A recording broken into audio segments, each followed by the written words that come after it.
wajah Islam ini yang sekarang hilang ini, ya. Dari PDIP, mohon maaf aja. Ya.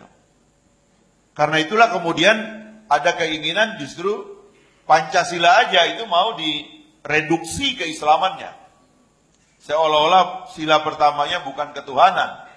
Seolah-olah sila ketuhanan itu adalah sila terakhir. Jadi ini adalah, kalau dulu, itu tadi saya bilang zaman Ibu Mega masih ada Pak Taufik Kemas, bau-bau Islam Sumateranya masih kuat gitu ya. Itu ada oposisi terhadap narasi global. Bu Mega dulu melarang Ustadz Abu Bakar Ba'asyir itu diekstradisi ke Amerika Serikat. Mau dibawa ke Guantanamo. Di zaman Pak SBY kita nggak pernah ketemu kayak beginian. Sebab begitu kita ingatkan tentang demokrasi, Pak SBY itu sensitif. Makanya dia bikin partai namanya Partai Demokrat. Bertahan 10 tahun. Kita nggak pernah ada konflik ideologi kayak gini. Teman-teman HTI aman-aman aja. Apa masalahnya orang cuman mengajukan proposal. Ini loh ada proposal sistem pemerintahan namanya khilafah. Loh kalau orang boleh bicara kapitalisme, demokrasi, sosialisme, komunisme, masa orang nggak boleh bicara khilafah? Ini kan karena otaknya aja nggak beres kan, gitu loh. Ini karena kosong otaknya itu gitu. Karena kosong otaknya. Lalu kemudian tiba-tiba begitu Pak Jokowi masuk, dia juga bingung ini orang dari kota kan dia muter-muter begini nggak jelas. Datanglah orang ini. Proposal di chapter terakhirnya pemerintahan George Bush dibawa kemari. War on Terror itu gitu. Di sana udah nggak laku Pak, udah ditelanjangi itu kelakuan FBI itu. Kalau teman-teman mau baca bukunya nanti di media umat itu dikupas itu. Temuannya wartawannya Washington Post itu, Trevor Aronson itu. Ini proyek Amerika cara dia memeras dunia. Udah Amerika itu tukang peras, ini presiden yang sekarang ini paling pintar merasnya. Itu negara Timur Tengah diperas semua sama dia. Saya kan ketemu dubes-dubes negara itu bagaimana mereka habis duitnya sekarang. Diadu domba, habis tegang karena nggak punya confidence, nggak punya kekuatan, minta tolong Amerika. Armadanya datang bayar, beli pesawat, beli senjata. Pabrik senjata Amerika terus saja memproduksi mesin perang. Makanya Amerika sampai sekarang di zamannya Donald Trump ini tingkat unemployment terendah sepanjang sejarah Amerika. Orang Amerika ini confident banget dengan Donald Trump ini, making business, making America great again kata dia.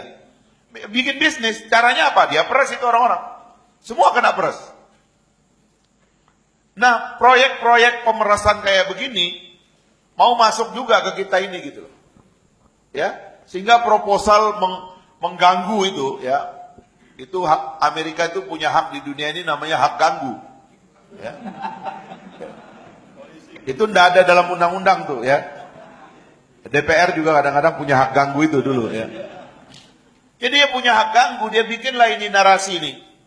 Yang radikal si Trevor Aronson dia buka. Ternyata ini memang proyek making money, making unstable world. Karena unstable world itu, ya gini kan, Amerika polisi dunia. Kalau dunia aman, biaya pengamanan nggak ada. Ya gue bikin kacau aja biar biaya pengamanan datang. Nyetor orang-orang Pak. Kita aja orangnya dibego-begoin mau gitu. Ya. Kata Trevor Aronson itu FBI merekrut 15.000 agent di Amerika saja. Dan di luar Amerika kata dia. Dari agent itu dia suruh ciptakan plot. Dan plot itu nanti diatur supaya masuk ke media secara baik. Plotnya bermacam-macam. Kalau orang itu gila misalnya, atau psikopat, atau orang gila, plotnya itu boleh sampai bunuh diri. Ya nama orang gila mati kan gak apa-apa Pak. Ya kan dalam logika dia. Atau kalau yang disparate ekonomi, levelnya itu apa yang mereka sebut sebagai Hollywood ending. Diatur supaya dramanya tegang, tapi orangnya nggak mati Pak. Macam-macam. Dan setiap plot yang berhasil di manufacture untuk menciptakan opini bahwa ada terorisme menyerang Amerika atau menyerang dunia, agennya dapat 100.000 US dollar. Sekarang itu sekitar 1,5 miliar. Dan orang-orang ini, orang-orang penyakit, orang-orang sakit, itu yang diteliti. Nggak ada jawaban dari FBI, dia yang bungkam sampai sekarang. Jadi negara itu, makanya disebut dengan terror factory, negara itu menciptakan masalah, supaya bisa memakai uang APBN untuk menyelesaikan masalah, Masalah diciptakan lagi supaya rakyat ini diperas terus-menerus. Duit pajaknya itu. Untuk menyelesaikan masalah yang nggak akan diselesaikan. Makanya kalau ditagih nggak ada masalah diselesaikan. Memang nggak mau, kalau selesaikan nanti nganggur, Pak. Duit APBN nanti nggak kepake, nanti dipakai untuk bangun rakyat. Dia nggak peduli, dia nggak mau bangun rakyat. Dia mau menghidupkan dirinya dengan uang negara. Terror factory. Ya, kita ini di-trap dalam terror factory itu. Maka kemudian waktu narasi-narasi dikembangkan, kok bisa gitu, termasuk ada ulama-ulama yang bisa menyetujui. Kok bisa dia mengkriminalisasi kata syariah, kata khilafah, kata jihad, kata jamaah. Itu otaknya gimana itu gitu loh. Sebelum ada republik ini, Pak, sebelum ada republik, itu kata-kata yang menyelamatkan Indonesia. Dulu itu kalau kita ngusir penjajah, Pak, nggak minta SK presiden, Pak, nggak ada kepres. Mana ada orang mau jihad pakai kepres, Pak? Biar dikasih ongkos juga nggak masuk surga, ngapain jihad nggak masuk surga? Lo jihad tuh pakai fatwa ulama. Lo kenapa sekarang fatwa ulama jadi masalah? Itu kan karena otak mini aja nggak sanggup memahami itu. Nggak belajar sejarah, nggak mengerti persoalan gitu loh. Maka gampanglah kita dihancurkan. Ya kan? Diadu domba dengan cara seperti itu. Ya kan? Interpretasi-interpretasi yang dibikin sempit. Dan saya mohon maaf ini terus-menerus kajiannya terus-menerus.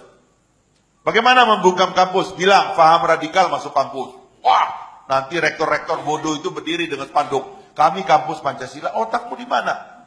Dari dulu juga kita Pancasila kok. Pancasila yang lahirkan ulama kok. Kok repot-repot gitu loh. Jadi itu bodohnya gitu loh. Dan ini mohon maaf ya, kebanyakan rektor-rektor kampus sekarang bodoh-bodoh, Pak. Iya. Ini efek dari kejahilian tadi. Nah itu bahayanya kalau yang jahiliyah, yang bodoh itu pemimpin tertinggi. Ada tiran, ada ignoran, Pak. Kalau tiran itu orang besar, orang berani. Bung Karno, gara-gara narasinya, pidatonya, orang takut membantah. Itu bisa dibilang demagog. Ada tirani dalam kata-katanya. Gak berani dibantah sama orang. Tapi kita lihat, memang dia jago, Pak. Pak Harto, dia mampu memanage militer, organisasi negara, dia ciptakan. Orang gak berkutik sama dia. Emang ada orang yang memang jago. Pak Harto tuh diem katanya. Tapi setelah ketemu orang tuh dia tata semuanya. Diam kita, 32 tahun dia berkaca. Ini ada yang namanya ignoran, Pak. Ignoran tuh bahasa Jawanya itu pelangap-longo. Kalau orang tuh pelangap-longo, Pak ya, semua yang ngisi otaknya orang lain. Dan kebetulan yang di sekitarnya brengsek semua. Akhirnya isi otaknya itu jelek semua, Pak. Nggak ngerti gitu loh. Berani-beraninya gitu loh, sejak hari pertama mau menciptakan iklim permusuhan kepada umat Islam, kepada ulama, kepada habaib. Ini kan menciptakan instabilitas. Kalau dalam politik yang subversif itu yang kayak begitu. Orang kita nggak ngapa-ngapain kok, enak-enak kok. Teman-teman HTI itu diskusi khilafah, mana pernah punya tentara, Pak? Mana pernah ngasah parang? Lagian parang kan udah nggak efektif sekarang, ya kan? Nggak ada orang diskusi. Orang boleh diskusi Marxisme, orang boleh diskusi tentang demokrasi, tentang liberalisme, tentang sosialisme. Kenapa kita nggak boleh diskusi tentang khilafah? Lo orang negaranya pernah ada, sistemnya pernah ada kok. Sederhana amat ini soal. Panggil itu teman-teman HTI, panggil ke istana. Gimana alternatif kita? Jangan-jangan dari konsep khilafah ada yang baik nih. Biar kita rombak sistem ini. Kok riba ini kok kayak gini semua? Lo begitu dong. Kalau otak main, enak, Pak.